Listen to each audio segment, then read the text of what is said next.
आज की कहानी एक शख्स की है जिसका नाम अर्जुन है और वो दिल्ली के रहने वाले हैं। तो अब मैं आपको ये कहानी अर्जुन के नजरिए से सुनाने जा रहा हूँ। लेकिन कहानी शुरू करने से पहले मैं आपसे कहना चाहता हूँ कि वैसे तो आपने बहुत सी कहानियां सुनी होंगी, लेकिन आज जो कहानी मैं आपको सुनाने वाला हूँ उसे सुनकर आपको बहुत मजा आने वाला है और साथ ही डर का एहसास भी होने वाला है। और अगर आप इस चैनल पर पहली बार आए हैं तो चैनल को सब्सक्राइब जरूर करें ताकि आप भी हमारी इस फैमिली का हिस्सा बन सकें और आने वाली वीडियोस आप तक आसानी से पहुंच जाएं। दोस्तों, आप में से जितने भी लोग ये कहानी सुन रहे हैं उन सब से मेरी एक रिक्वेस्ट है कि कहानी सुनने के साथ साथ वीडियो को लाइक भी जरूर करें ताकि मुझे भी ये एहसास हो सके कि मेरी मेहनत आपको पसंद आ रही है। आपका एक लाइक मुझे और भी बेहतरीन कहानियां लाने का हौसला देता है। तो चलिए अब ज्यादा समय न लेते हुए जल्दी से अपनी कहानी को शुरू करते हैं। दोस्तों, मेरा नाम अर्जुन है और मैं दिल्ली का रहने वाला हूं। मैं अपनी बात करूं तो मुझे घूमने फिरने का काफी शौक है। नई नई जगहों पर जाना मुझे बहुत पसंद है। लेकिन एक बार मेरे इसी घूमने फिरने ने मुझे मौत के इतना करीब लाके खड़ा कर दिया था कि आज भी जब मैं उस भयानक रात को याद करता हूं तो मेरी हालत खराब हो जाती है और मैं थर थर कांपने लग जाता हूं। बहुत बार वो मंजर मुझे मेरे सपनों में दिखाई देता है और जब कभी वो मंजर मुझे मेरे सपनों में दिखाई देता है तो मैं आप लोगों को बता भी नहीं सकता कि उस वक्त मेरे ऊपर क्या बीतती है। दोस्तों, आज मैं आपको उसी रात की दास्तान सुनाने जा रहा हूं, तो चलिए कहानी को आगे बढ़ाते हैं। वैसे तो मेरी मम्मी पापा मुझे ज्यादा घूमने फिरने की आजादी नहीं देते क्योंकि घर का मैं एक लाडला बेटा हूं। लेकिन फिर भी मेरे घूमने फिरने को लेकर जब कभी भी मुझे कहीं जाने का मन होता तो मेरे मम्मी पापा भी मेरे साथ घूमने चल पड़ते थे। उनको हमेशा डर लगा रहता था कि कहीं मुझे कुछ हो गया तो फिर उनका क्या होगा। साल में एक बार हम पूरा परिवार कहीं ना कहीं घूमने जाते रहते और मैं हमेशा उस दिन का इंतजार करता रहता कि कब वो दिन आए और हम सब घूमने जाएं।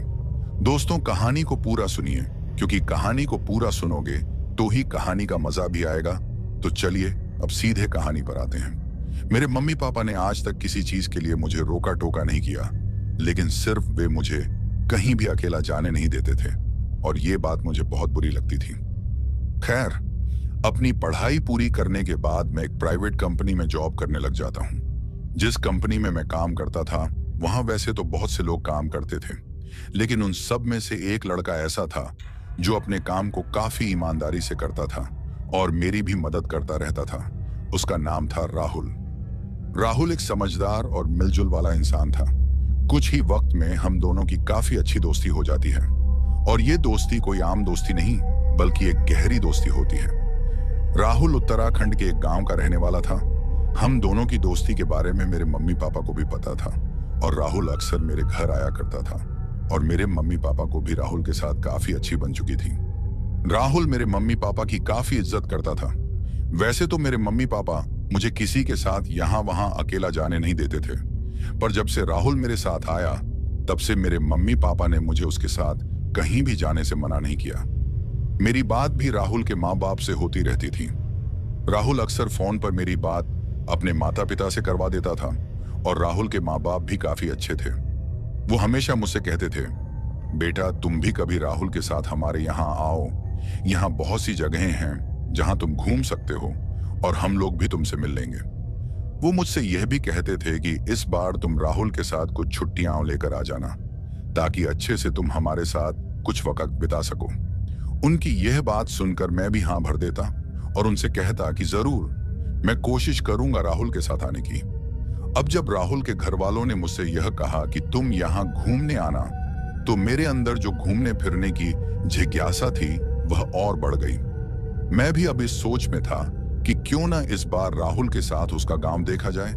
वैसे भी राहुल अपने गांव की बहुत तारीफ करता रहता था। मैं हमेशा से शहर में ही रहा हूं और मुझे गांव देखना, नई नई जगहों को एक्सप्लोर करना काफी पसंद था। हालांकि यह अलग बात थी कि मम्मी पापा मुझे अकेले कहीं जाने नहीं देते थे। खैर, कुछ वक्त तक सब कुछ वैसे ही चलता रहा, पर फिर एक दिन राहुल मुझसे कहता है, भाई देखो, अगले हफ्ते मैं अपने घर जा रहा हूं, क्या इस बार तुम मेरे साथ मेरे गांव चलोगे? राहुल की बात सुनकर मुझे बहुत अच्छा लगा क्योंकि वो मेरे मन की बात कह गया था। मैं भी यही बोलने ही वाला था पर यहाँ एक दिक्कत थी, और वो दिक्कत ये थी कि पता नहीं मेरे मम्मी पापा मुझे राहुल के साथ इतनी दूर भेजेंगे भी या नहीं। इस बात की बहुत चिंता थी मुझे। जब राहुल ने फिर पूछा कि चलोगे ना इस बार मेरे साथ, तो मैं खामोश रह गया और कुछ नहीं कहा। मेरी खामोशी देखकर वो बोला, क्या हुआ अर्जुन, तुम खामोश क्यों हो, बताओ चलोगे ना।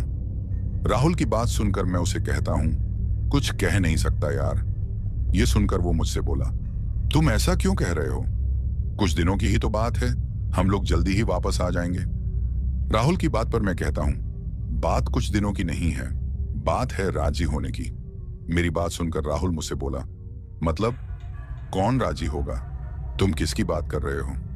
तब मैंने उसे बताया कि मैं अपने मम्मी पापा की बात कर रहा हूं। अगर वो तुम्हारे साथ जाने पर राजी ना हुए तो मैं तुम्हारे साथ नहीं जा सकूंगा, क्योंकि मम्मी पापा मुझे अकेले जाने पर जरूर रोक देंगे। राहुल ने कहा, तुम किस अकेले जाने की बात कर रहे हो, मैं तो तुम्हारे साथ हूं।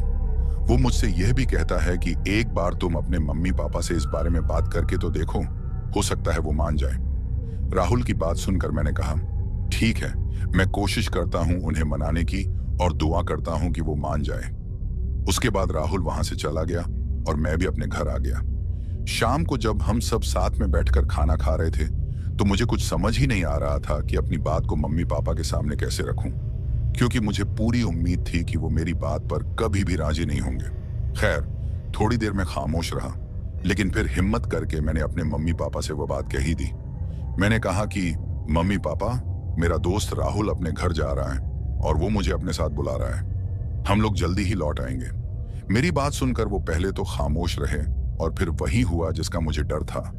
वो दोनों मुझे साफ साफ मना कर देते हैं और कहते हैं कि तुम्हें किसी जरूरत नहीं है कहीं जाने की, चुपचाप अपने काम पर ध्यान दो, राहुल को जाने दो, वैसे भी वो अपने घर जा रहा है, पर तुम वहां नहीं जा सकते। जब उन्होंने यह कहा तो मैंने उनसे पूछा कि क्यों नहीं जा सकता, तो उनका सिर्फ इतना जवाब था, जैसा तुमसे कहा गया वही करो। और वो मुझे खुश करने के लिए कह देते हैं कि अगले महीने हम लोग किसी अच्छी जगह घूमने चलेंगे, तब तक तुम अपने काम पर ध्यान दो। दोस्तों, मेरे मम्मी पापा मेरी बहुत चिंता करते थे और वो नहीं चाहते थे कि मैं राहुल के साथ जाऊं। मेरा मन बहुत चाह रहा था कि मैं राहुल के साथ जाऊं, पर अब सब कुछ फिर वहीं रुक गया था। एक बात और जो मैं आप लोगों से कहना चाहता हूं, माँ बाप कभी भी अपनी औलाद के लिए बुरा नहीं सोचते। अगर उनको हमारी चिंता होती है तो इसके पीछे कई कारण हो सकते हैं, शायद इसलिए वो हमें मना करते हैं और हमें हमेशा उनकी बात माननी चाहिए। खैर, मेरे मम्मी पापा को पता था कि अगर मैं राहुल के साथ गया तो मैं किसी एक जगह टिक कर नहीं रहूंगा। शायद इसी कारण वो मुझे हमेशा रोक दिया करते थे। अगले दिन जब मैं जॉब पर पहुंचता हूं तो राहुल मेरे पास आता है और मुझसे पूछता है, अर्जुन, क्या बात हुई अंकल आंटी से, उन्होंने क्या कहा, क्या वो राजी हो गए। राहुल की बात सुनकर मैं उससे कहता हूं, नहीं राहुल, उन्होंने साफ साफ मना कर दिया और मैंने तुमसे पहले ही कहा था कि वो मेरी बात नहीं मानेंगे और वो मुझे अकेले कहीं भी नहीं जाने देंगे। मेरी बात सुनकर राहुल खामोश हो जाता है और फिर कुछ सोचता है।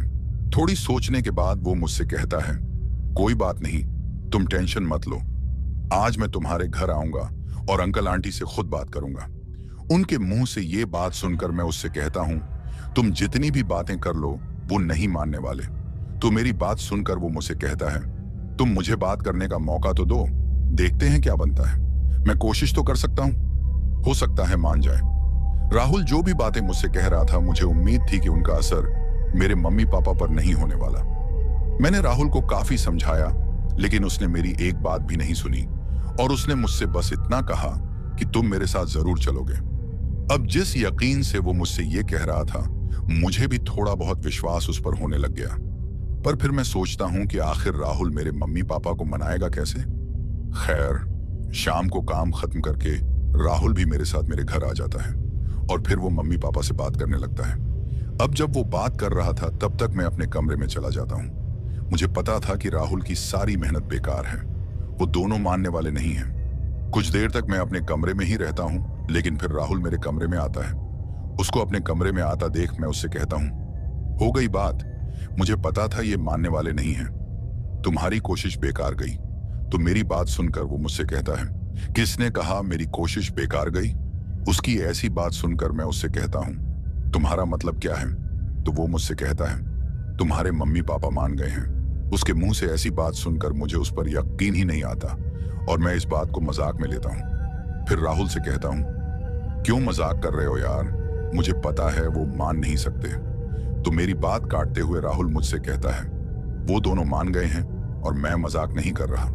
अगर तुम्हें यकीन नहीं तो तुम खुद उनसे पूछ कर देख सकते हो।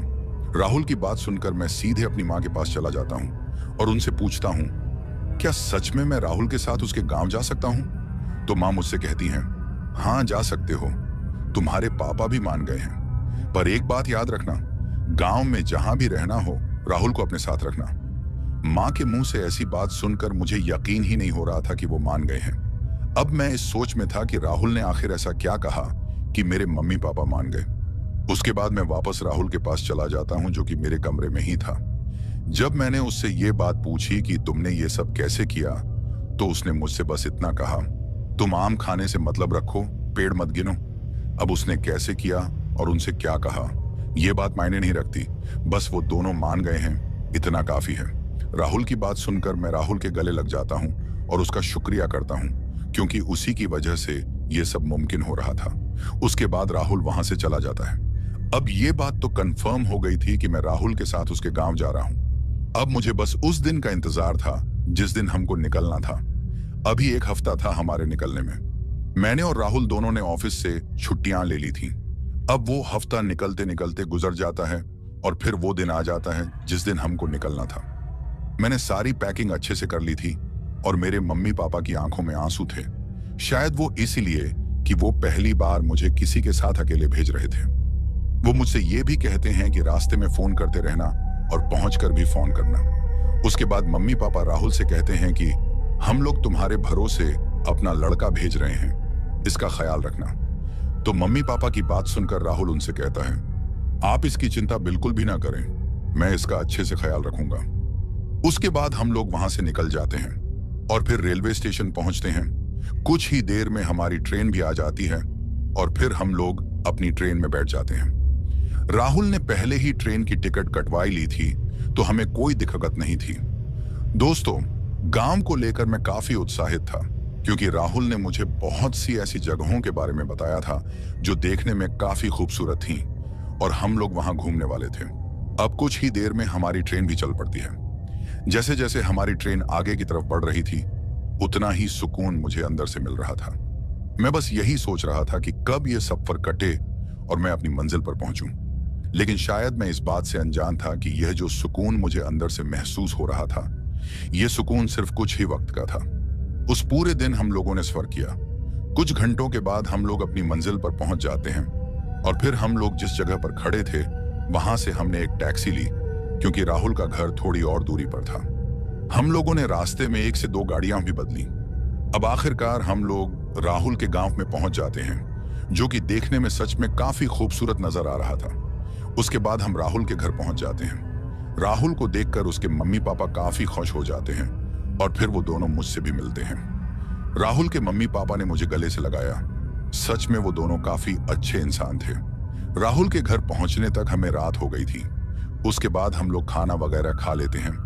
फिर राहुल के पापा मुझसे कहते हैं, बेटा अब तुम आराम करो, सुबह राहुल तुम्हें पूरा गांव घुमा लाएगा। उनकी बात सुनकर मैं भी हामी भरता हूं और फिर मैं और राहुल कमरे में जाकर आराम करने लग जाते हैं। मुझे इस बात का पता ही नहीं चला कि कब मेरी आंख लग गई। शायद सफर की थकावट के कारण मुझे नींद का पता ही नहीं चला। जब सुबह हुई तो मैं काफी ज्यादा खुश था, क्योंकि आज के दिन मुझे घूमने जो जाना था।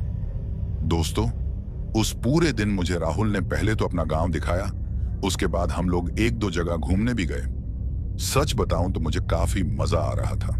शाम को जब हम लोग घर पहुंचे तो राहुल की माँ राहुल से कहती हैं कि उनके गांव में कल से शादी शुरू है। दोस्तों, यहां से आगे आपको कहानी में काफी मजा आने वाला है और डर का एहसास भी होने वाला है, इसलिए कहानी को ध्यान से सुनिएगा। जब राहुल की माँ ने शादी की बात राहुल से की तो राहुल कहता है, यह तो काफी अच्छी बात है, चलो इसी बहाने यह अर्जुन भी गांव की शादी देख लेगा। मैं भी काफी खुश था, क्योंकि मैं पहली बार गांव की शादी अटेंड करने वाला था। अगला दिन आता है, शादी शुरू हो जाती है। मैं और राहुल शादी वाले घर में पहुंच जाते हैं। वहां पहुंचकर राहुल मुझे अपने कुछ दोस्तों से मिलाता है। राहुल के जो दोस्त थे वो भी काफी अच्छे थे। जब से उन्हें पता चला कि मैं राहुल का दोस्त हूं, तब से वो सभी मुझे काफी इज्जत देने लगे थे। अब वो दिन भी लगभग निकल जाता है। हम लोगों को काफी मजा आया शादी में, लेकिन यह तो अभी शादी की शुरुआत थी। मजा तो अब अगले दिन आने वाला था, क्योंकि अगले दिन उस गांव से दूसरे किसी गांव में बारात जाने वाली थी। फिर राहुल मुझसे कहता है, अर्जुन क्यों ना बारात के साथ चला जाए, क्या बोलते हो? मैं तो वैसे भी राहुल के गांव घूमने आया था, तो मुझे इस बात से कोई दिक्कत नहीं थी। राहुल के जो दूसरे दोस्त थे वो भी मुझे बारात के साथ चलने को बोलते हैं। उन सब की बात मानकर मैं भी हामी भर लेता हूं। लेकिन यह मेरी सबसे बड़ी गलती थी। काश उस दिन मैं राहुल को उस बारात के साथ जाने से मना कर देता, तो शायद वह घटना मेरे साथ ना होती जो अब मेरे साथ होने वाली थी। दोस्तों, अब अगला दिन आ जाता है जिस दिन हमें बारात के साथ जाना था। मैं काफी उत्साहित था, क्योंकि आज से पहले मैं कभी भी किसी गांव की बारात के साथ नहीं गया था। यह मेरा पहला अनुभव होने वाला था।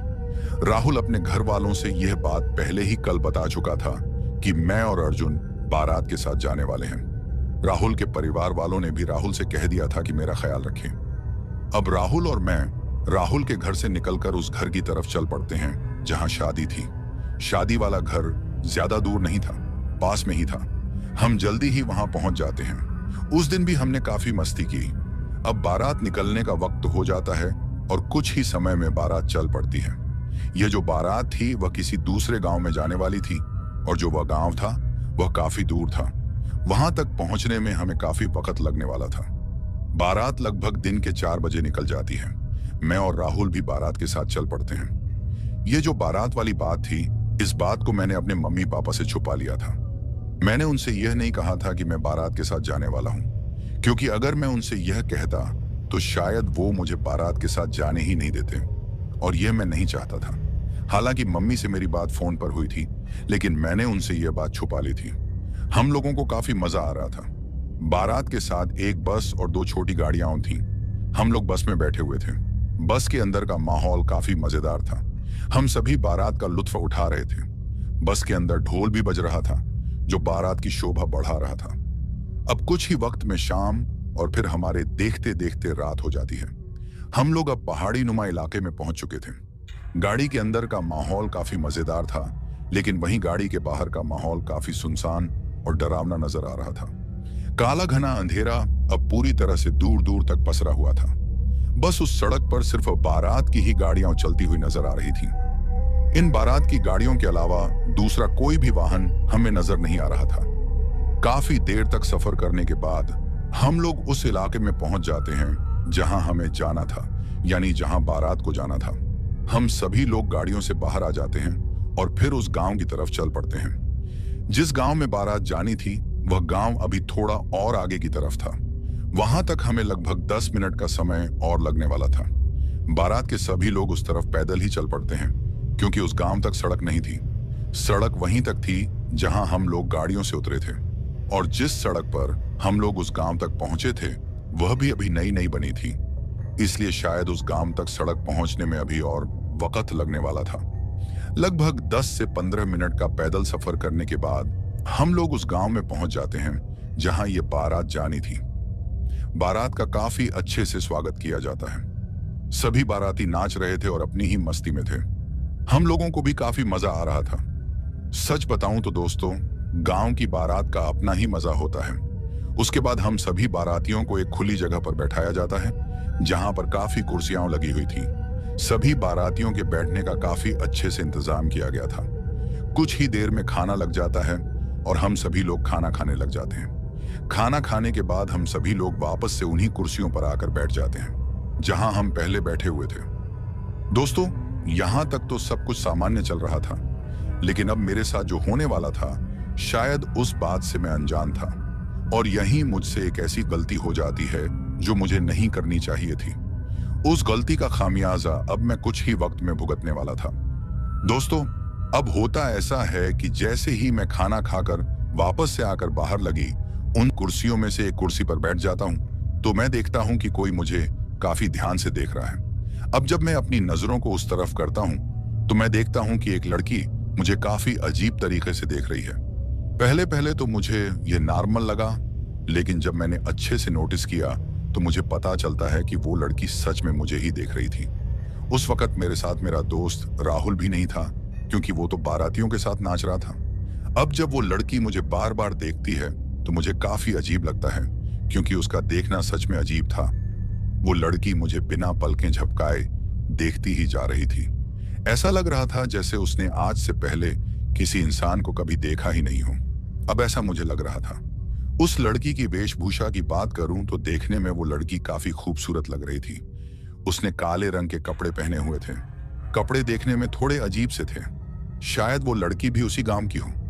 अब जब वो लड़की मुझे बार बार देखने लगती है तो पहले पहले तो मैं थोड़ा अनकंफर्टेबल महसूस कर रहा था, लेकिन फिर कुछ वक्त बाद मुझे उसका देखना अच्छा लगने लगा था। दोस्तों, सच कहूं तो अब मैं भी उस लड़की की नजरों से अपनी नजरें मिला रहा था, और अब मुझे अच्छा भी लग रहा था। जैसे कि मैंने आप लोगों से कहा कि वो लड़की देखने में बहुत खूबसूरत थी, तो शायद तभी मैं खुद को रोक नहीं पाया और उस लड़की की आंखों में आंखें डालकर उसे देखता ही जा रहा था। खैर, काफी समय तक ऐसा ही चलता रहा, लेकिन फिर कुछ मिनट के बाद उस लड़की ने अपनी आंखों से मुझे कुछ इशारा किया। अब आप लोग ये भी सोच रहे होंगे कि कैसा इशारा किया होगा, तो आपको बता देता चलूं कि वो इशारा ऐसा था जैसे वो मुझे अपने पास बुला रही हो। अब जैसे ही उसने वो इशारा किया, इशारा करने के बाद वो लड़की वहां से चल पड़ती है। अब जैसे ही मैं उस लड़की को वहां से जाते हुए देखता हूं, तो मैं सोचता हूं कि आखिर इस लड़की ने मुझे वो क्या इशारा किया था। क्या वो मुझे बुला रही थी?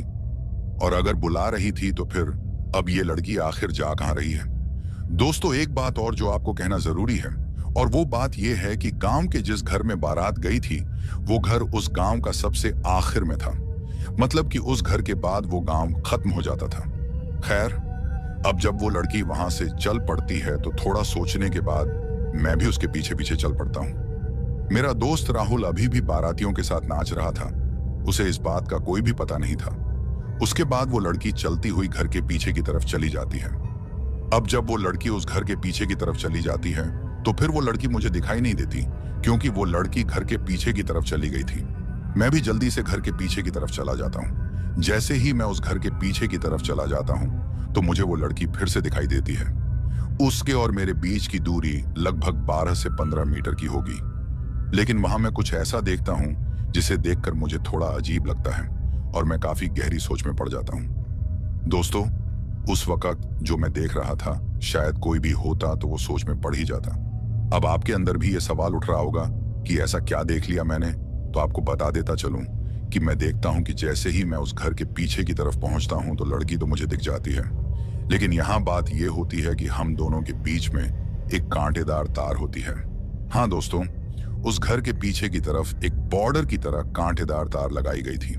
वो तार काफी क्लोज तरीके से बांधी गई थी ताकि आसानी से कोई दूसरी तरफ न जा सके या आसानी से इस तरफ न आ सके। और उस तार को शायद इसलिए लगाया गया होगा कि शायद उस तरफ रास्ता नहीं था। घर के पीछे की तरफ, उस तार के पीछे की ओर काफी काला घना जंगल उस वक्त मुझे नजर आ रहा था, और मैं इस बात से हैरान था कि आखिर इतने कम समय में वो लड़की ने ये कांटेदार तार आखिर पार कैसे की। मैं बस इसी सोच में था। जैसे कि मैंने आप लोगों को पहले ही बता दिया था कि जिस घर में बारात गई थी वो घर उस गांव में सबसे आखिर में था, और अब उस घर के पीछे से जंगल का इलाका शुरू था। तो शायद तभी उसके पीछे वो कांटेदार तार लगाई हुई थी ताकि कोई जंगली जानवर रात के वक्त उस गांव में ना आ पाए। उस वक्त मुझे यही लग रहा था, लेकिन मैं बस इस बात को सोच रहा था कि वो लड़की आखिर इतनी जल्दी उस तरफ कैसे जा सकती है। खैर, अभी मैं ये सब सोच ही रहा था कि तभी वो लड़की फिर से उस जंगल वाली तरफ चल पड़ती है। अब जब मैं उसे उस जंगल वाली तरफ जाते देखता हूं तो मैं उससे जोर से आवाज लगाता हूं और उसे कहता हूं, अरे मैडम जी, आप उस तरफ क्यों जा रही हो? वो तो जंगल का इलाका है ना, रुक जाओ, उस तरफ मत जाना। लेकिन मेरी बातों का उस लड़की पर कोई भी असर होता मुझे दिखाई नहीं दे रहा था। मैंने उस लड़की को 2-3 बार आवाज लगाई थी, लेकिन मेरी आवाजों को उस लड़की ने जैसे अनसुना कर दिया था। अब जब मैं उस लड़की को उस जंगल वाली तरफ जाते देखता हूं तो उस वक्त मेरे दिमाग में 2 बातें चल रही थी। एक बात तो ये थी कि ये लड़की पागल तो नहीं है जो इतनी रात को जंगल वाली तरफ जा रही है, और दूसरी बात ये थी कि क्या मुझे उस लड़की के पीछे जाना चाहिए या नहीं। इन्हीं दो बातों ने उस वक्त मुझे घेर रखा था। थोड़ा सोचने के बाद मैं डिसाइड करता हूं कि क्यों ना उस लड़की के पीछे जाया जाए, ताकि ये पता लगाया जाए कि आखिर इस वक्त ये लड़की जा कहां रही है। और ये भी हो सकता है कि उस लड़की का घर उस तरफ हो। अब जंगल का इलाका जरूर है, लेकिन काफी रास्ते ऐसे भी होते हैं जो किसी और गांव तक पहुंचने के लिए जंगलों से होते हुए गुजरते हैं। तो हो सकता है उस लड़की का घर जंगल के दूसरे तरफ हो। क्योंकि मैं तो नया था और बचपन से शहर में ही पला बड़ा था, तो मुझे गांव का उतना कुछ पता नहीं था। तो इसीलिए मेरे अंदर ऐसी सोच आ रही थी कि हो सकता है उस लड़की का गांव या घर उस तरफ हो। हालांकि वो कांटेदार तार को पार करने वाली बात अभी भी मेरे अंदर चल रही थी, लेकिन फिर मैं सोचता हूं कि ये गांव की लड़की है, इसके लिए ये तार पार करना कुछ भी नहीं है। खैर, उसके बाद मैं भी उस कांटेदार तार को पार करने की कोशिश करता हूं, जो कि उस बारात वाले घर के पीछे की तरफ लगी थी और जिसे उस लड़की ने पार किया था। दोस्तों, सच कहूं तो मेरी तो हालत खराब हो जाती है उस तार को पार करते करते। मेरी जो शर्ट थी वो भी उस तार को पार करते समय थोड़ी सी फट जाती है, लेकिन फिर किसी तरह मैं खुद को उस तार से अलग करके दूसरी तरफ आ जाता हूं। मतलब कि मैंने भी अब उस कांटेदार तार को पार कर लिया था और अब मैं भी उस जंगल वाले इलाके में आ गया था। उसके बाद मैं उस लड़की को ढूंढता हूं, पर मुझे कहीं भी वो लड़की नजर नहीं आती। थोड़ा और आगे जाने पर मुझे वो लड़की फिर से आगे की तरफ चलती हुई नजर आती है और मैं भी अब उसके पीछे पीछे चलना शुरू कर देता हूं। दोस्तों, उस वक्त मुझे पता नहीं क्या हो गया था। उस तार को पार करने के बाद जैसे मैं मंत्रमुग्ध हो गया था। मुझे कुछ भी पता नहीं चल रहा था कि आखिर मैं उस लड़की के पीछे क्यों जा रहा हूं। ऐसा लग रहा था जैसे उसने मुझ पर कोई जादू कर दिया हो। नहीं तो इतनी रात को कौन ही किसी के पीछे, वो भी जंगल वाले इलाके से गुजर कर जाएगा। साथियों, उस वक्त मेरी बुद्धि ने जैसे काम करना ही छोड़ दिया था। मैं बस उसकी खूबसूरती का दीवाना हो गया था। उस वक्त सिर्फ मुझे उसका वो खूबसूरत चेहरा नजर आ रहा था जब हम दोनों ने एक दूसरे को देखा था और एक दूसरे से वो नजरें मिलाई थी। खैर, कुछ दूर उस लड़की के पीछे पीछे चलने के बाद वो लड़की मुझे एक ढलान से नीचे की तरफ उतरती हुई नजर आती है। अब मेरे पास तो मेरा मोबाइल था, जिसकी फ्लैशलाइट की वजह से मैं रास्ता देख पा रहा था। लेकिन ताज्जुब की बात तो ये थी कि वो लड़की बिना किसी रोशनी के आसानी से उस ढलान से नीचे की तरफ उतर रही थी। शायद वहां से नीचे की तरफ कोई रास्ता था जिस पर वो जा रही थी। मैं भी उसके पीछे पीछे उस ढलान से नीचे की तरफ उतर जाता हूं। उस रास्ते की बात करूं तो देखने में वो रास्ता काफी खराब था। बहुत सी झाड़ियां और कांटे उस रास्ते में थे। ऐसा लग रहा था जैसे वो रास्ता काफी समय से बंद रहा हो। लेकिन इस बात को नजरअंदाज करके मैं तो बस उस लड़की के पीछे पीछे ही चल रहा था। अब जब मैं चल रहा था तो तभी एक बड़ी सी झाड़ी मेरा रास्ता रोक लेती है और फिर मैं खुद को उस झाड़ी से दूर करके दूसरी तरफ निकलने की कोशिश करता हूं। दोस्तों, अभी मैं खुद को उस झाड़ी से दूर कर ही रहा था कि तभी मेरे कंधे पर किसी का हाथ आता है। अब जैसे ही मेरे कंधे पर वो हाथ आता है तो मैं एकदम से चौंक जाता हूं। सच कहूं तो उस वक्त मेरे मुंह से एक चीख भी निकल गई थी, क्योंकि मेरी जगह अगर कोई भी उस वक्त वहां उस घने जंगल में होता और उसके कंधे पर कोई हाथ आता तो उसकी हालत भी वैसी ही होती जैसी उस वक्त मेरी थी। खैर, जैसे ही वो हाथ मेरे कंधे पर आता है तो पहले तो मैं चीखता हूं, लेकिन फिर एकदम से पीछे की तरफ देखता हूं और जैसे ही मैं पीछे देखता हूं तो मुझे मेरा दोस्त राहुल नजर आता है और वो मुझसे कहता है, भाई डर मत, मैं हूं। राहुल को देखकर मेरी जान में जान आ जाती है। उसके बाद वो मुझसे कहता है कि तुम सबसे पहले मुझे ये बताओ कि इतनी रात को तुम इस जंगल वाली तरफ क्या कर रहे हो। और वो मुझसे ये भी कहता है कि कैसे पागल आदमी हो तुम। मैंने तुम्हें इतनी आवाज लगाई पर तुमने मेरी एक भी आवाज का कोई जवाब नहीं दिया। वो मुझे ये भी कहता है कि जब तुम उस कांटेदार तार को पार करके दूसरी तरफ जा रहे थे तो मैंने तुम्हें देख लिया था। उसके बाद मैंने तुमको आवाज भी लगाई कि रुक जाओ अर्जुन, पर तुमने मेरी बातों को अनसुना कर दिया। राहुल की सारी बातों को सुनकर मैं उससे कहता हूं, कसम से राहुल, मुझे तुम्हारी कोई भी आवाज सुनाई नहीं दी थी। और रही बात यहां आने की, तो यार एक लड़की इसी तरफ आई थी तो उसी के पीछे पीछे मैं यहां तक पहुंच गया हूं। मेरी बात सुनकर राहुल मुझसे कहता है कि तुम सच में पागल हो गए हो। इतनी रात को इस तरफ कौन लड़की होगी और वो यहां जंगल में क्या करेगी। तो राहुल की बात सुनकर मैं उससे कहता हूं कि मैं सच कह रहा हूं। अगर तुम्हें मेरी बात का यकीन नहीं है तो मेरे पीछे आओ, मैं तुम्हें दिखाता हूं वो लड़की।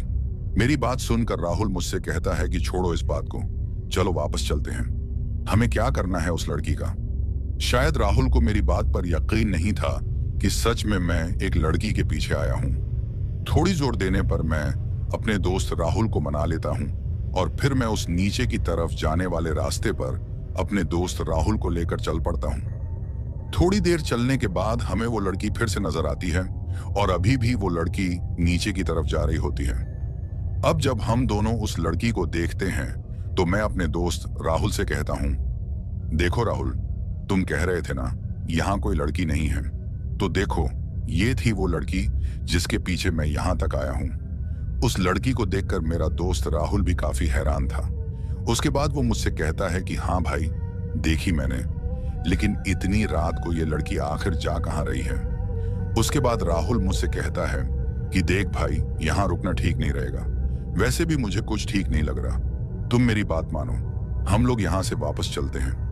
राहुल की बात को काटते हुए मैं उससे कहता हूं कि थोड़ा और आगे चलते हैं, देखते हैं कि ये कहां जा रही है। राहुल बार बार मना कर रहा था, लेकिन मुझे पता नहीं उस वक्त क्या हो गया था।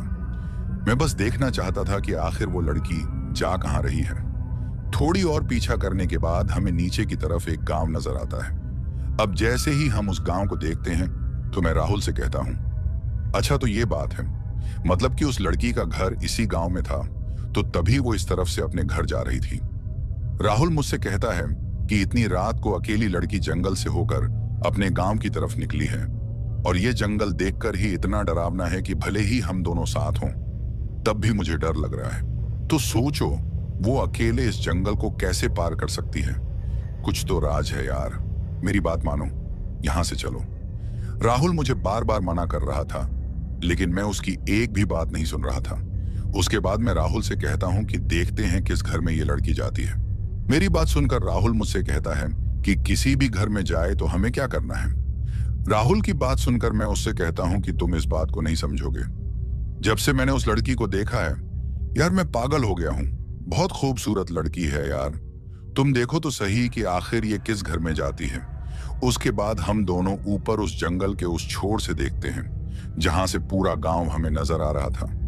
हम देखते हैं कि वो लड़की गांव की गली के अंदर चली जाती है और फिर हमारी नजरों से ओझल हो जाती है। अब जब ऐसा होता है तो राहुल मुझसे कहता है कि चलो, अब देख लिया ना, अब चलते हैं वापस। वैसे भी हमें यहाँ काफी देर हो गई है दोस्तों, लेकिन अभी मैं वहां रुकने वाला नहीं था। मैंने अपने दोस्त राहुल से कहा कि राहुल, तुम मेरे सबसे अच्छे दोस्त हो, तो क्या मेरे लिए तुम उस गांव में मेरे साथ नहीं चलोगे। तो मेरी बात सुनकर राहुल ने मुझसे साफ साफ मना कर दिया और वो मुझसे कहता है, देखो अभी तक मैंने तुम्हारी सारी बात मानी है, अब तुम मेरी बात मानो, यहां से जितनी जल्दी हो सके चलो। काफी जोर जबरदस्ती करने पर मैं अपने दोस्त राहुल को उस गांव में जाने के लिए मना ही लेता हूं।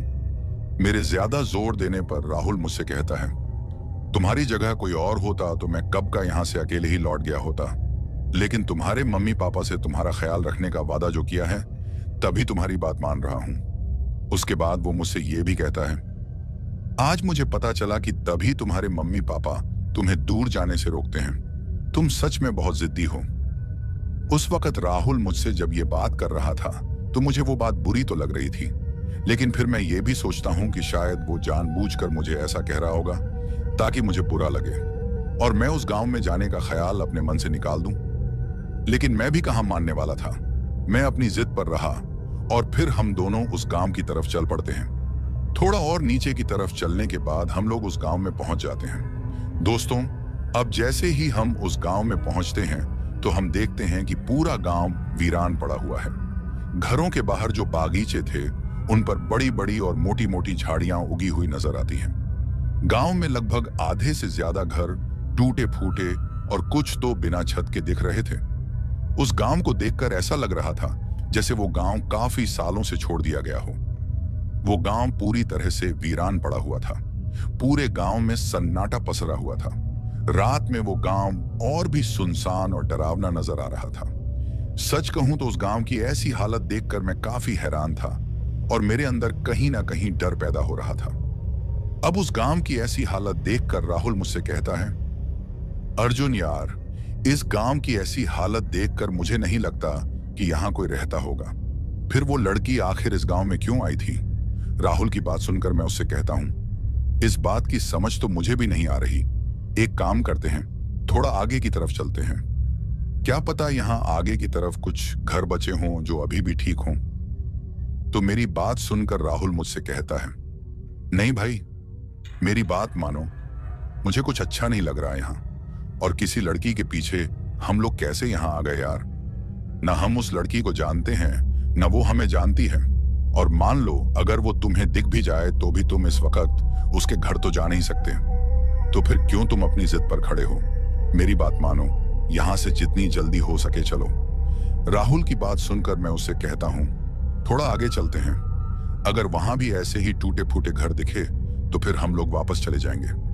तुम टेंशन मत करो, बस थोड़ा आगे बढ़ते हैं। यह बात मैं राहुल से कह रहा था। राहुल के चेहरे पर डर साफ झलक रहा था, लेकिन जैसा कि मैंने आपको पहले भी कहा था, मेरी अकल पर जैसे पर्दा पड़ गया था। मैं क्या कर रहा था यह मैं भी नहीं जान पा रहा था। मैं बस उस लड़की के ख्याल में था कि बस उसकी एक झलक मुझे दिख जाए, उसके बाद ही मैं यहां से वापस जाऊंगा। खैर, थोड़ा आगे जाने के बाद मुझे एक और घर उस गांव में नजर आता है जिसकी छत अभी तक बची हुई थी। देखने में वो घर भी वीरान लग रहा था, पर उस घर का दरवाजा खुला हुआ था। उस घर को देखकर मैं अपने दोस्त राहुल से कहता हूं, हो सकता है वो लड़की इसी घर में रहती हो। मेरी बात सुनकर राहुल मुझसे कहता है, तुम सच में पागल हो गए हो। इस घर की हालत तो देखो, और अगर कोई यहां रहता होता तो इतनी रात को यह दरवाजा खुला ना होता। इस घर के बाहर तो देखो, कितनी झाड़ियां उगी हुई हैं, जैसे कितने अरसों से यहां कोई बसा ना हो। राहुल की बात को काटकर मैं उससे कहता हूं, क्यों ना इस घर के अंदर जाकर देखा जाए। राहुल मुझे मना भी करता है, लेकिन फिर जब मेरे आगे उसकी एक भी नहीं चलती तो वो भी मेरे साथ उस घर के अंदर चला जाता है। दोस्तों, अब जैसे ही हम उस घर के अंदर जाते हैं तो हम देखते हैं कि घर की खस्ता हालत हो चुकी है। दीवारों पर काफी गहरी दरारें हमें नजर आती हैं और छत के कुछ हिस्सों पर सीलन लगी हुई थी। जगह जगह मकड़ी के जाले लगे हुए दिख रहे थे। उस घर के अंदर का माहौल पूरी तरह से दम घुटने वाला लग रहा था। खैर, उसके बाद हम लोग दूसरे कमरे की तरफ बढ़ जाते हैं। अब जैसे ही हम लोग दूसरे कमरे के अंदर जाते हैं, पहले तो हमें उस कमरे के दरवाजे पर ही एक बड़ा सा मकड़ी का जाला नजर आता है। हम लोग उस जाले को अपने हाथों से हटाकर उस कमरे के अंदर चले जाते हैं। अब जैसे ही हम उस कमरे में पहुंचते हैं कि तभी हमें बहुत ही भयानक बदबू आने लगती है। वो बदबू इतनी गंदी थी कि ज्यादा देर उस कमरे में रुकना हमारे लिए दम घुटने के बराबर था।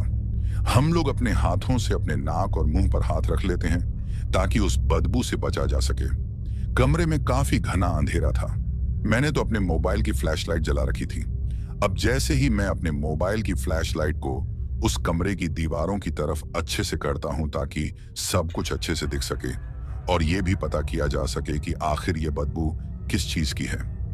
लेकिन जैसे ही मेरे मोबाइल की फ्लैशलाइट की रोशनी उस पूरे कमरे में पड़ती है तो जो मैं और राहुल देखते हैं उसे देखकर हम दोनों की आंखें फटी की फटी रह जाती हैं और हम दोनों ही थर थर कांपने लग जाते हैं। वो नजारा इतना भयानक था कि अगर कोई भी देखे तो उसकी भी रूह कांप जाए। इतना भयानक नजारा मैंने अपनी जिंदगी में पहले बार देखा था। हम दोनों की डर के मारे घिघी बंद हो गई थी। दोस्तों, अब आप लोगों के दिमाग में भी ये बात चल रही होगी कि ऐसा हमने क्या देख लिया जो हमारी ऐसी हालत थी। तो आपको बता देता हूं कि जैसे ही मैं अपने मोबाइल की रोशनी को उस कमरे की तरफ करता हूं तो मैं देखता हूं कि उस पूरे कमरे की छत से इंसानी धड़ लटके हुए थे। मतलब कि लगभग 10 लोगों की लाशें उस छत से लटकी हुई हमें नजर आ रही थीं। उन सभी लाशों की खाल पूरी तरह से निकली हुई नजर आ रही थी। वहां जितनी भी लाशें लटकी हुई नजर आ रही थीं, सबके सरों को पहले से काट दिया गया था और उस कमरे का फर्श पूरी तरह से खून से लाल पड़ा हुआ था। हम दोनों ने जब ये नजारा देखा तो हमारी उस वक्त जो हालत थी वो हम लोग बता भी नहीं सकते। मैंने तो उस नजारे को देखकर ही 2-3 उल्टियां कर दी थी। लेकिन फिर तभी मेरे दोस्त राहुल के चेहरे पर कुछ गिरता है, मतलब कुछ बूंदें उसके चेहरे पर गिरती हैं। अब जैसे वो उन बूंदों को अपने हाथ से देखता है, वो भी उसे खून की तरह लगती है। उसके बाद वो एकदम से ऊपर की तरफ देखता है, और जैसे ही राहुल ऊपर की तरफ देखता है तो उसकी आंखें काफी बड़ी हो जाती हैं और उसकी आवाज दब जाती है। वो बस हाथ से ऊपर की तरफ इशारा कर रहा था। अब जैसे ही मैंने उसके इशारे को देखकर ऊपर की तरफ देखा तो मैं देखता हूं कि एक भयानक दिखने वाली औरत, जिसका चेहरा तो पूरी तरह से नजर नहीं आ रहा था, लेकिन उसके लंबे बाल हमारे सर तक पहुंच रहे थे और वो उस छत पर किसी छिपकली की तरह रेंगती जा रही थी।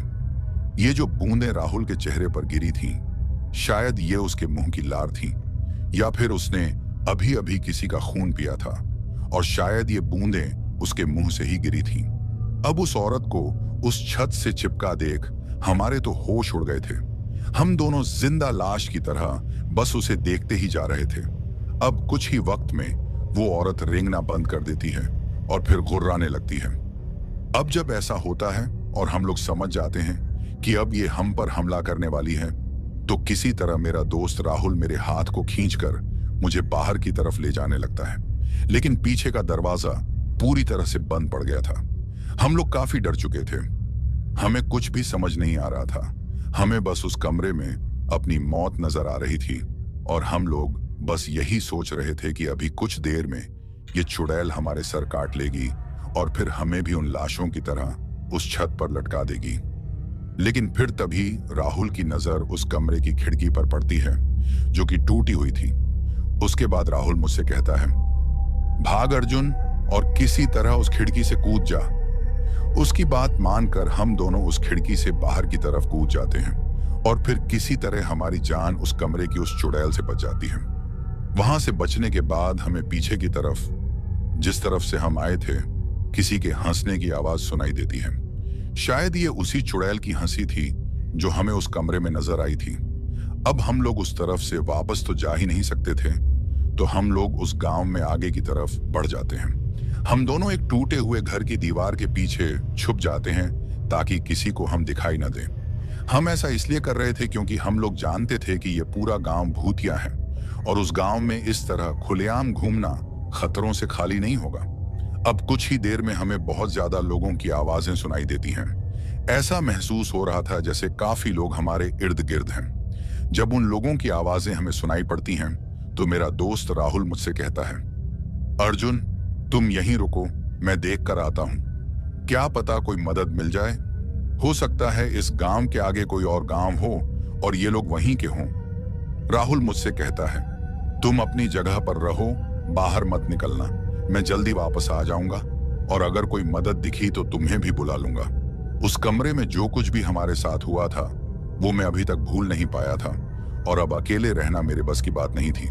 फिर भी कई बार राहुल के समझाने पर मैं उस जगह अकेले रहने के लिए मान जाता हूँ। खैर, राहुल वहां से आगे की तरफ चला जाता है।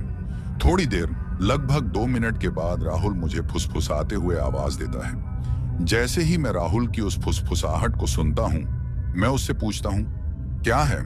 तो राहुल मुझसे कहता है, यहाँ आओ मेरे पास।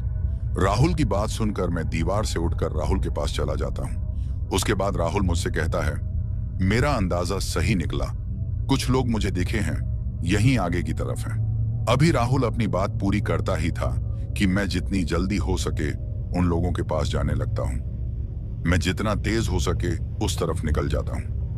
अब एक ही दीवार और रही थी मुझे उन लोगों तक पहुंचने की। तभी राहुल मेरे हाथ को कसकर पकड़ लेता है और मुझे पीछे की तरफ खींच लेता है। जब राहुल ऐसा करता है तो मैं उससे कहता हूँ, तुमने मुझे रोका क्यों? तो राहुल मुझसे कहता है, ठीक है, मैं तुम्हें रोकूंगा नहीं, लेकिन एक बार उन लोगों को जरा छुप करके देखो तो सही, तुम्हें क्या दिख रहा है? राहुल की बात सुनकर मुझे थोड़ा अजीब सा लगा, क्योंकि मुझे समझ ही नहीं आ रहा था कि आखिर वो मुझसे क्या कह रहा है। उसके बाद राहुल मुझसे कहता है, तुम सिर्फ छुप करके उन लोगों को देखो, गलती से कोई आवाज मत करना। जब राहुल मुझसे ऐसा कहता है तो मैं भी उसकी बात मानकर छुपके से उस दीवार के पीछे से झांक कर देखने लगता हूँ। जैसे ही मेरी नजर उन लोगों पर पड़ती है तो मैं देखता हूँ कि काफी तादाद में आदमी, औरतें और बच्चे बैठे हुए हैं। उन सबको देखकर ऐसा लग रहा था जैसे वहां किसी दावत की तैयारी की जा रही हो, क्योंकि उनमें से कुछ के सामने बड़े बड़े बर्तन दिख रहे थे और उन बर्तनों में से धुआं निकल रहा था। ऐसा लग रहा था कि उन बर्तनों में कुछ उबल रहा था। जब मैं वो सब देखता हूं तो मैं राहुल से कहता हूं, भाई सब कुछ तो सामान्य ही लग रहा है, लगता है दावत है यहाँ, तभी तो इतने लोग बैठे हैं और तुम मुझे रोक क्यों रहे हो? हम जाकर उनसे मदद मांग लेते हैं, यहां से निकलने में वही हमारी मदद कर सकते हैं। मेरी बात सुनकर वो मुझसे कहता है, तुमने उन लोगों के अलावा और क्या देखा? तो मैं राहुल से कहता हूं, कुछ बड़े बड़े बर्तन देखे जिनमें कुछ उबल रहा था, शायद वो लोग कुछ बना रहे होंगे दावत के लिए। मेरी बात सुनकर राहुल मुझसे कहता है, क्या तुमने उन बर्तनों के नीचे आग देखी? अब जब राहुल मुझसे ये बात कहता है तो मैं एकदम से फिर से छुपकर उन लोगों की तरफ देखता हूं, और जैसे ही मेरी नजर बर्तनों के नीचे की तरफ पड़ती है तो मेरी हालत खराब हो जाती है, क्योंकि बर्तनों के नीचे कोई भी आग मुझे नजर नहीं आ रही थी, जबकि बर्तनों में कुछ बन रहा था और कुछ उबल रहा था। कोई तो चीज बर्तनों में थी जो उबल रही थी। जब मैं वो नजारा देखता हूं तो मेरा दोस्त राहुल मुझसे कहता है, देखो अर्जुन, ये सभी लोग प्रेत हैं और ये पूरा गांव भूतिया है। हम लोगों का यहाँ से जिंदा वापस जाना काफी मुश्किल होगा, लेकिन एक बात अगर तुम मेरी मानो तो हम यहाँ से जिंदा लौटने की कोशिश कर सकते हैं। राहुल की बात सुनकर मेरी आंखों में आंसू आ जाते हैं, क्योंकि मैं पूरी तरह से हिम्मत हार चुका था। मुझे पता चल चुका था कि यहाँ से जिंदा वापस जाना हमारे लिए लगभग नामुमकिन है, क्योंकि पीछे की तरफ वो चुड़ैल है और आगे की तरफ इतने प्रेत भरे पड़े हैं कि जिंदा लौटने का तो सवाल ही नहीं बनता। फिर भी राहुल की बात सुनकर मैं उससे कहता हूं, अब कोई फायदा नहीं, हम अब यहीं मर जाएंगे। ये सब मेरी ही गलती है, तुम भी मेरे कारण यहां फंसे हो। काश मैंने तुम्हारी बात मान ली होती तो शायद अभी हम यहां ना होते। मेरी बात सुनकर राहुल मुझसे कहता है, मैंने तुम्हारे मम्मी पापा से तुम्हारा ख्याल रखने का वादा किया है और जब तक मैं जिंदा हूं तुम्हें बचाने की पूरी कोशिश करूंगा, और मुझे यकीन है कि अगर तुम मेरी बात मानोगे तो हम जिंदा भी वापस जा सकते हैं। राहुल उस बचने वाली बात को काफी यकीन के साथ कह रहा था, तो मुझे भी उस पर थोड़ा यकीन हो जाता है। लेकिन उसने मुझसे यह भी कहा था कि इस बात की गारंटी सिर्फ 50% ही है। उसके बाद मैंने राहुल से कहा कि मैंने अब तक तुम्हारी कोई बात नहीं मानी है, पर अब तुम जो भी कहोगे मैं वैसा ही करूंगा। मेरी बात सुनकर राहुल मुझसे कहता है, तो फिर सुनो, सबसे पहले तो हम लोगों को बिना डरे ही यहीं से पीछे की तरफ लौटना होगा, क्योंकि आगे हम जा नहीं सकते। पूरे प्रेत इस तरफ भरे पड़े हैं, और रही पीछे की बात तो तुम मेरा हाथ पकड़कर भागना। मुझे हनुमान चालीसा आती है, जब तक मैं हनुमान चालीसा बोलूंगा तब तक कोई भी हमें नुकसान नहीं पहुंचा सकता। और दूसरी बात यह है कि तुम गलती से भी पीछे मुड़कर नहीं देखोगे। रास्ते में हमारे साथ कोई भी छलावा हो सकता है ये प्रेत तुम्हें किसी अपने की आवाज में पुकारे, या ये भी हो सकता है कि ये मेरी ही आवाज में तुम्हें बुलाए। गलती से भी पीछे मत मुड़ना, ये प्रेत कुछ भी कर सकते हैं। अगर तुम एक बार भी पीछे की तरफ पलटोगे तो फिर मैं भी तुम्हें नहीं बचा पाऊंगा। राहुल की बात सुनकर मैं भी हामी भर लेता हूं, लेकिन जाने से पहले मैं एक बार फिर उस दीवार से उन प्रेतों की तरफ छुप कर देखता हूं कि आखिर अब वो क्या कर रहे हैं। दोस्तों, लेकिन इस बार जैसे ही मैं उन लोगों की तरफ देखता हूं कि तभी उनमें से एक प्रेत की नजर मुझ पर पड़ जाती है। अब जैसे ही उस प्रेत की नजर मुझ पर पड़ती है तो मैं राहुल से कहता हूं कि शायद मुझे उनमें से एक प्रेत ने देख लिया है। अब ये बात जैसे मैं राहुल से कहता हूं तो राहुल मुझसे कहता है कि भाग भाई, जितना जल्दी हो सके भाग, और जो बातें मैंने तुम्हें बताई हैं वो सब याद रखना। उसके बाद हम दोनों काफी तेजी से वहां से भागना शुरू कर देते हैं। दोस्तों, जब हम लोग भाग रहे थे तो अपने पीछे की तरफ से हमें काफी भयानक आवाजें सुनाई दे रही थीं। ऐसा लग रहा था जैसे पूरा गांव हमारे पीछे लगा हुआ हो। काफी भयानक चीखें मुझे सुनाई दे रही थीं। डर के मारे मेरी तो हालत खराब हो रही थी। लेकिन वहीं मेरा दोस्त राहुल मेरा हाथ पकड़कर जोर जोर से हनुमान चालीसा का जाप कर रहा था। एक बात तो थी जो मैं मानता हूं, और वो ये थी कि राहुल के हनुमान चालीसा बोलने पर अभी तक हमें किसी भी प्रेत ने छुआ तक नहीं था। हम लोग उस गांव को पीछे छोड़कर उस जंगल वाले रास्ते पर आ जाते हैं। राहुल मुझे अपने से आगे की तरफ कर देता है और मुझसे कहता है कि आगे आगे भागो, पीछे मत देखना। मैं भी वैसा ही करता हूं। अब तो और भी भयानक आवाजें आना शुरू हो जाती हैं। अब ऐसा लग रहा था जैसे जंगल के बड़े बड़े पेड़ अपने आप गिर रहे हैं, लेकिन मैं इन बातों पर ध्यान न देकर आगे बढ़ता रहता हूं। मेरा दोस्त राहुल अभी भी हनुमान चालीसा का जाप कर रहा था। अब हम लोग काफी ऊपर पहुंच गए थे कि तभी मुझे किसी लड़की की आवाज सुनाई देती है जो रोती हुई लग रही थी। और फिर वो मुझसे कहती है कि अर्जुन, मुझे छोड़कर मत जाओ। तुम तो मुझसे मिले भी नहीं, वापस आ जाओ। एक बार पीछे तो देखो, मेरा हाथ पकड़ो। उस लड़की की आवाज मुझे काफी देर तक आती रही, लेकिन मैं उस बात को भी नजरअंदाज कर देता हूं। अब किसी तरीके से मैं ऊपर पहुंच जाता हूं, लेकिन तभी मुझे राहुल की चीख सुनाई देती है और किसी के गिरने की आवाज आती है। अब जब ऐसा होता है तो मैं फिर भी पीछे नहीं देखता, क्योंकि मुझे पता था ये सब छलावा है। क्योंकि राहुल ने मुझे पहले ही बताया था कि वो प्रेत किसी की आवाज बदल कर तुम्हें भटका सकते हैं, पीछे मत देखना। अब कुछ ही देर में मैं उस कांटेदार तार के पास पहुंच जाता हूं और फिर किसी तरीके से उसे पार कर देता हूं। अब जैसे ही मैं उस तार को पार करता हूं कि तभी राहुल के गांव के दोस्त मुझे दिखाई देते हैं और वो मुझसे कहते हैं कि तुम उस जंगल की तरफ क्यों गए थे और राहुल कहाँ है। उन लोगों की बात सुनकर मैं उनसे कहता हूं कि मेरे पीछे ही तो है, लेकिन जैसे ही मैं पीछे की तरफ देखता हूं तो मुझे राहुल नजर नहीं आता। अब जब ऐसा होता है तो मैं काफी डर जाता हूं और मुझे राहुल की चिंता हो जाती है। राहुल सच में पीछे रह गया था और वो गिरने की आवाज जो भागते वक्त मुझे राहुल की आई थी वो सही थी। वो मेरा भ्रम नहीं था, बल्कि हकीकत थी। मेरी आंखों में आंसू आ जाते हैं। उल्टे सीधे ख्याल मेरे अंदर आने लगते हैं कि शायद राहुल उन प्रेतों का शिकार हो गया है। अब मैं सारी बात राहुल के गांव के दोस्तों को बता देता हूं।